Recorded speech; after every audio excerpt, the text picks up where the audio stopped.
இன்னைக்கு லைன்ஸ்கேட் ப்ளே ஓடிடில தமிழ் டப்பிங்ல ஒரு horror thriller படமாக வெளியான ஷெல் படம் எப்படி இருக்குன்னு தான் பார்க்க போறோம்.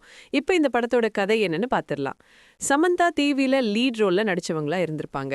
ஏஜிங் அண்ட் பாடி ஷேமிங் ரீசனால இப்போ இவங்களுக்கு கரியர் முடியிற ஒரு சூழல் இருக்கு. இவங்களுக்கு பெருசா லீட் ரோல்ஸ் அப்படின்றது வராம இருக்கு. சமந்தா கிட்ட ஒரு ப்ரொடியூசர் பாத்தீங்கன்னா இது சரி செய்ய ஷெல்ல ஒரு ஜெனடிக் டெக்னாலஜி உதவியோட செய்யப்படுற ஒரு ப்ரொசீஜரை செய்ய சொல்றாங்க. சமந்தா அந்த கிளினிக்கு போனாலும் மனம் மாறி அங்கிருந்து திரும்ப வந்துடலாம் அப்படின்னு நினைக்கும் போது டாக்டர் ஹியூபர்ட் பாத்தீங்கன்னா அவங்களுக்கு ஆறுதல் சொல்லி அதுக்கு சம்மதிக்க வைக்கிறாங்க. ஹீரோயினும் பாத்தீங்கன்னா அழக பிரிசர்வ் பண்றதுக்காக அந்த ப்ரொசீஜரை எடுக்கிறாங்க.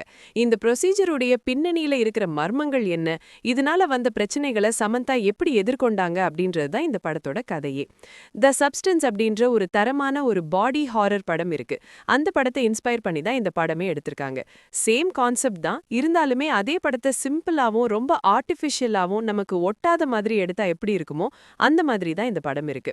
எலிசபெத் மாஸ் பாத்தீங்கன்னா வழக்கம் போல ஒரு நல்ல பெர்ஃபார்மன்ஸே கொடுத்திருக்காங்க. அவங்களுடைய கேரக்டரைசேஷன் பாத்தீங்கன்னா பெருசா நமக்கு கனெக்ட் ஆகாது. இருந்தாலுமே அவங்களோட பெர்ஃபார்மன்ஸ் மூலமா இந்த படத்தை எலவேட் பண்ண ட்ரை பண்ணிருக்காங்க. இந்த படம் நடிக்கும்போது அவங்க பிரெக்னெண்டா இருந்ததுனால இந்த ப்ரொசீஜருக்கு முன்னாடியும் பின்னாடியும் பாத்தீங்கன்னா பெருசா ஒரு வேரியேஷன் அப்படின்றது காட்ட முடியாம போயிருக்கும். அது இந்த படத்துக்கான மைனஸாவே அமைஞ்சிருக்கு. கேட் ஹட்சனும் சப்போர்ட்டிங் ரோல்ல நடிச்ச எல்லாருமே பாத்தீங்கன்னா ரொம்ப நல்லாவே நடிச்சிருக்காங்க. கேட் ஹட்சன் அவங்களோட ரோலுக்கு ஆப்டா சூட் ஆகுறாங்க அப்படின்னு தான் சொல்லுவேன். இந்த படத்துல நிறைய ஜானர் ஜம்ப் பண்ணிருப்பாங்க. பட் எந்த ஜானருமே இவங்க ஜஸ்டிஃபை பண்ணல அப்படின்றது தான் இந்த படத்தோடைய மைனஸே. இந்த படத்தோட இன்ட்ரெஸ்டிங் பார்ட்டே பாத்தீங்கன்னா தேர்ட் ஆக்ட்ல தான் வரும். கிளைமேக்ஸ் முடிச்ச விதமும் பாத்தீங்கன்னா ஒரு கிரேசியான ஒரு கிளைமேக்ஸா கொடுத்து முடிச்சிருப்பாங்க. அது பார்க்கறதுக்கு இன்ட்ரெஸ்டிங்கா இருக்கும். பட் அது வரைக்குமே பாத்தீங்கன்னா படம் ரொம்ப ஸ்லோவா தான் போயிட்டு இருக்கும்.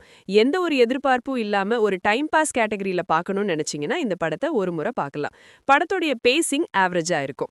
மொத்தத்துல இது ஒரு ஆவரேஜான ஹாரர் படமாக வந்திருக்கு. படத்துல அடல்ட் கண்டென்ட் இருக்கு. இந்த படத்தை நீங்க ஃபேமிலியோட பார்க்காதீங்க.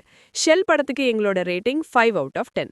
இந்த மூவி ரிவ்யூ பிடிச்சிருந்தா ஒரு லைக் பண்ணுங்க. உங்க கருத்துக்களை கீழே கமெண்ட் பண்ணுங்க. இன்னும் movie studio film channel subscribe பண்ணலையா? உடனே சப்ஸ்கிரைப் பண்ணுங்க. அடுத்த ரிவ்யூவில் சந்திப்போம்.